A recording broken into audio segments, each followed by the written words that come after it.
La poule a élevé un serpent dans sa maison, mais cela lui a coûté très cher. Un jour, le serpent a demandé au vautour de le porter sur son dos. Il voulait sentir la sensation de voler. Quand ils étaient auprès des nuages, le vent est devenu très fort.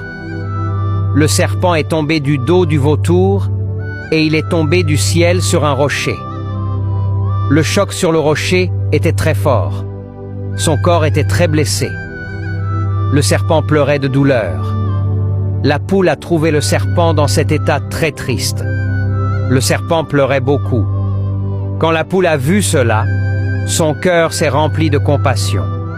Elle a dit avec une voix douce, « Viens dans ma maison, je vais soigner tes blessures. Quand tu seras complètement guéri, je vais te laisser partir dans la jungle. » Le serpent a séché ses larmes. Il ne pouvait pas croire à une telle bonté. Il a dit, « Tu vas vraiment prendre soin de moi?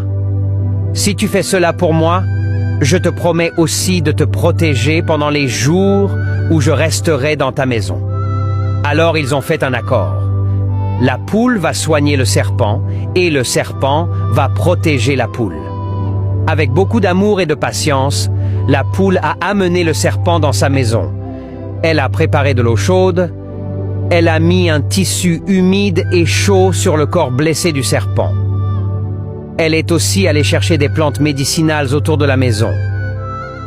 Chaque jour, avec beaucoup de patience, elle donnait le remède au serpent. Le jour, la poule prenait soin de lui. La nuit, elle dormait tranquille, pendant que le serpent gardait la maison.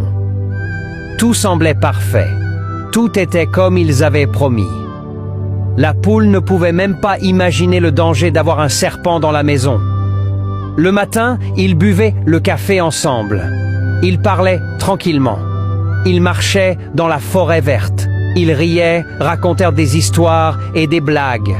Tout semblait en paix et en harmonie. Mais quand le serpent a finalement guéri, un jour, sans prévenir et sans raison, il a mordu le dos de la poule avec ses dents venimeuses. Puis il est parti en silence. La poule était très choquée et très triste. Elle se sentait trahie.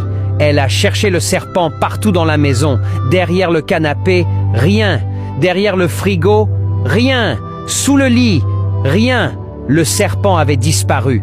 La poule criait de colère. « Tu vas payer pour ce que tu as fait, ingrat !» La poule est partie chercher le serpent partout. Elle a rencontré un singe dans un arbre. Elle a demandé